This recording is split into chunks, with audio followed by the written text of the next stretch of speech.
Hello viewers, இந்த வீடியோல நம்ம என்ன பார்க்க போறோம்னா Samsung கொஞ்ச மாசத்துக்கு முன்னாடி ரிலீஸ் பண்ண M21 பத்தி பார்க்க போறோம். ஆக்சுவலா போனை வாங்கி 2 மாசம் ஆச்சு. 60 நாளுக்கு அப்புறம் இந்த போனோட ஸ்டேட்டஸ் எப்படி இருக்கு? நம்ம கொடுக்குற 15000 ரூபாய் செக்மெண்ட்டுக்கு இந்த போன் நல்ல ஒர்த்தான போனா அப்படின்னு பார்க்கலாம். ஒரு சின்ன அன்பாக்சிங் போயிட்டு அப்புறம் ரிவ்யூ பார்த்துருவோம்.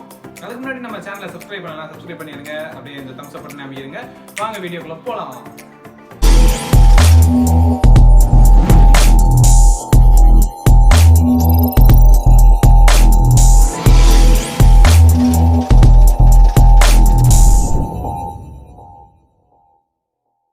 பார்த்தீங்கன்னா சாம்சங் பாக்ஸ் கையில் இருக்குது. இங்கே பார்த்தீங்கன்னா சாம்சங் அப்படின்னு கொடுத்துருக்காங்க அவங்களோட பிராண்டிங்கை. இங்கே M21 கொடுத்துருக்காங்க. அப்படியே சைடில் வந்தீங்கன்னா சாம்சங் கேலக்ஸி M21 அப்படின்னு அவங்களோட இது பிராண்டிங்கை போட்டிருக்காங்க.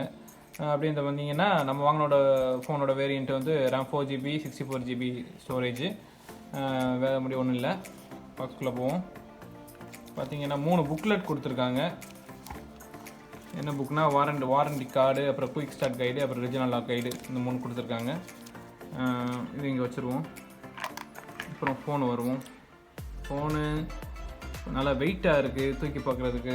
பின்னாடி பார்த்திங்கன்னா ஒரு பிளாஸ்டிக் டைப் தான் கொடுத்துருக்காங்க. இது வந்து 3 கலரில் இருக்குது. Midnight blue, raven black, iceberg blue அப்படின்னு 3 கலரில் இருக்குது.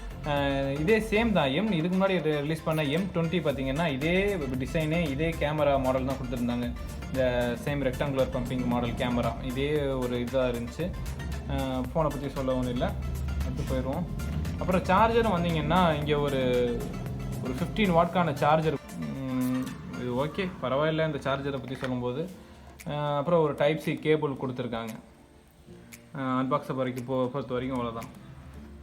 இங்கே பார்த்தீங்கன்னா சைடில் பவர் பட்டன் கொடுத்துருக்காங்க, அப்புறம் ஒரு வால்யூம் பட்டன் கொடுத்துருக்காங்க. அப்படியே டாப்பில் பார்த்தோம்னா ஒரு பிரைமரி நாய்ஸ் கேன்சலேஷன் மைக் கொடுத்துருக்காங்க. அப்படியே இந்த மாதிரி லெஃப்ட் சைட் போனோம்னா ஒரு சிம் ஸ்லாட் கொடுத்துருக்காங்க. 2 நேனோ சிம் ஸ்லாட் போடுற மாதிரி, அப்புறம் ஒரு மெமரி கார்டு போடுற மாதிரி. அப்படியே நம்ம பாட்டமில் வந்தோம்னா ஒரு 3.5mm ஜாக்கு, அப்புறம் ஒரு டைப் சி கேபிள், அப்புறம் பிரைமரி மைக் ஒன்று கொடுத்துருக்காங்க, அப்புறம் ஒரு ஸ்பீக்கர் ஒன்று கொடுத்துருக்காங்க. இங்கே டிஸ்பிளேன்னு வரும்போது ஒரு 6.4 இன்ச்சு கொண்ட ஒரு இன்ஃபினிட்டி U பேனல் கொடுத்துருக்காங்க. இந்த சாம்சங் 21ல் ஒரு முக்கியமான விஷயம் என்னென்னா இங்கே U பேனல் கொடுத்துருக்காங்க. U பேனல் இருக்குது, V பேனல் இருக்குது, இந்த 2 இது இருக்குது. இதில் இதுக்கு முன்னாடி ரிலீஸ் பண்ண சாம்சங் M20ல் பார்த்தீங்கன்னா ஒரு V பேனல் கொடுத்துருந்தாங்க. V பேனல்லாம் ஒன்றும் இல்லை, அந்த கேமரா நாச் இருக்குல்ல அதை வச்சு தான் கணக்கு. இது V மாதிரி இருந்துச்சுன்னா V பேனல், U மாதிரி இருந்துச்சுன்னா U பேனல்.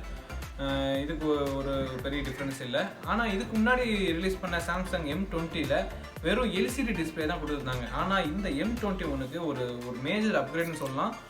இதுக்கு வந்து சூப்பர் AMOLED டிஸ்பிளே கொடுத்துருக்காங்க. டிஸ்பிளேன்னு வரும்போது சாம்சங் வந்து காம்ப்ரமைஸ் ஆகிற மாதிரி தெரியல. ஏன்னா எனக்கு தெரிஞ்ச ஃபோன் இருக்கிற வரைக்கும் சாம்சங் தான் ஒரு அமேசிங்கான ஒரு டிஸ்பிளே இதாக இருக்குது. அப்போ இந்த ஃபோனில் உள்ள கேமரான்னு பார்க்கும்போது 3 கேமரா கொடுத்துருக்காங்க. ஃபஸ்ட்டு கேமரா 48 மெகா பிக்சல் கொண்ட பிரைமரி கேமரா f2.0 லென்ஸில் வந்து இருக்குது. ரெண்டாவது பார்த்தீங்கன்னா ஒரு 8 மெகா பிக்சல் கொண்ட 119 டிகிரி உள்ள அல்ட்ரா வைட் ஆங்கிள் இருக்குது. மூணாவது பார்த்தீங்கன்னா ஒரு 5 மெகா பிக்சலுக்கான ஒரு டெப்த் சென்சார் இருக்குது. இது வந்து எதுக்குன்னா ஒரு ஹெட் டிடெக்ஷனுக்காக மட்டும்தான் கொடுத்துருக்காங்க. இங்கேயே பார்த்தீங்கன்னா ஒரு ஃபிங்கர் பிரிண்டர் இருக்குது. இங்கே மேலே ஒரு செல்ஃபி கேமரா 20 மெகா பிக்சலான செல்ஃபி கேமரா இருக்குது. செல்ஃபியும் கேமரான்னு பார்க்கும்போது எந்த குறையும் இல்லை. இந்த ஃபோனில் பேட்டரின்னு வரும்போது ஒரு 6000 mAh பெரிய பேட்டரியை போட்டிருக்காங்க. நல்ல தரமான பேட்டரின்னு சொல்லலாம். நல்லா சார்ஜ் நிற்கிது. கண்டினியூஸாக யூஸ் பண்ணாலும் 10 மணி நேரம் நல்லா நிற்கிது. இதோட சார்ஜ் வரும்போது எந்த கம்ப்ளைண்ட்டும் பண்ண முடியாது. ஆனால் சார்ஜ் ஸ்பீடு அந்த 1 hour 15 minutes போட்டால் தான் ஒரு 50% ஏறுது. ஃபுல் சார்ஜ் ஆகுறதுக்கு எப்படியும் ஒரு 2.5 hours ஆகுது. இந்த சார்ஜ் ஸ்பீடுங்கிறது இது வந்து ஒரு பெரிய மைனஸ் பாயிண்டாக இருக்குது. அதே மாதிரி கேமிங் வரும்போது ரொம்ப ஹீட் யூஸ் ஆகுது பேட்ரி. அதாவது இங்கே CPU இருக்குது, இங்கே பேட்ரி இருக்குது. பேட்டரியோட ஹீட் வந்து நல்லா கைக்கு தெரியுது.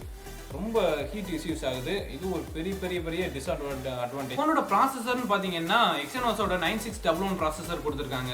இது வந்து இதுக்கு முன்னாடி சாம்சங் M20ல் என்ன இருந்துச்சுன்னா எக்ஸினோஸோட 7904 ப்ராசஸர் இருந்துச்சு. நீங்கள் அந்த ப்ராசஸர் கம்பேர் பண்ணும்போது இந்த ப்ராசஸர் வந்து ஒரு சின்ன அப்கிரேடு. ஆனால் மற்ற ஆண்ட்ராய்ட் ஃபோனோட ப்ராசஸர் கம்பேர் பண்ணும்போது மொக்கையான ஒரு ப்ராசஸர் இங்கே கொடுத்துருக்காங்க. இது எனக்கு ரொம்ப பிடிக்காத விஷயம் இது ஒன்று. இன்னொரு பிடிக்காத விஷயம் என்னென்னா இதோட கேமிங் ப்ராசஸர் தான். மாலி G72 FPS GPU கொடுத்துருக்காங்க. இது வந்து ஒரு கேமுக்கு ஒரு சூட் ஆக மாட்டேங்குது. விளாட்லாம் ஒரு லோ குவாலிட்டியில் இல்லை மீடியம் குவாலிட்டியில் வச்சு விளாட்லாம். மற்றபடி ஹை குவாலிட்டி அப்படின்ற மாதிரி வச்சோம்னா வெறித்தனமாக லேக் ஆகுது, அப்படியே லேக் ஆகி நின்றுது.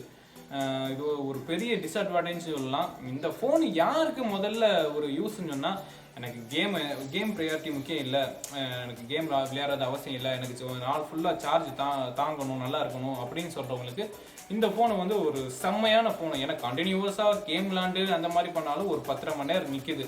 ஆனால் வாங்கக்கூடாததுக்கு ஒரு முக்கியமான ஒரு ரீசன் என்னென்னா, வாங்கி 2 மாதம் தான் ஆச்சு. அது வரைக்கும் அந்த 2 மாதத்துக்குள்ளேயே சின்ன சின்ன லேக் வந்துச்சு, அப்புறம் கொஞ்சம் நேரம் ஹேங் ஆகி நின்றுச்சு. அப்புறம் இப்போ ரீசெண்டாக ஒரு 2 நாளைக்கு முன்னாடி பார்த்தீங்கன்னா சுவிட்ச் ஆஃப் ஆகிட்டு ஆன் ஆகுது. வாங்கி 2 மாதம் தான் ஆச்சு. அதனால் அந்த ஒரே ரீசனுக்காக தான் இந்த ஃபோனை வாங்காதீங்கன்னு சொல்கிறேன். இது மேனுஃபேக்சர் டிஃபெக்ட்ஸா அப்படின்னு எனக்கு என்னன்னு சரியாக தெரியல. ஆனால் நமக்கு வந்த ஃபோனும் இப்படி தான் இருக்குது. அதனால் நீங்கள் இதோட ரேட்டுன்னு பார்த்தீங்கன்னா 15,000 செக்மெண்ட்டில் தான் இருக்குது. ஒரு 15,000 நல்ல ஃபோன் வாங்குறீங்கன்னா நல்லா யோசிச்சு பார்த்து வேறு ஃபோன் எடுங்க. நீங்கள் கேம் விளாட்றீங்கன்னா இந்த ஃபோன் வந்து செட்டாகவே ஆகாது. இது நீங்கள் சூஸ் பண்ணாதீங்க.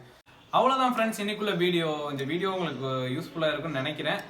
இந்த மாதிரி வீடியோ உங்களுக்கு பிடிச்சிருந்துச்சுன்னா லைக் பண்ணுங்கள், கமெண்ட் பண்ணுங்கள், அப்புறம் அந்த கீழே சப்ஸ்கிரைப் சவுக்கில் இருக்குல்ல, அதையும் கிளிக் பண்ணி விட்ருங்க. நாளைக்கு ஒரு வீடியோவில் சந்திப்போம். பாய்.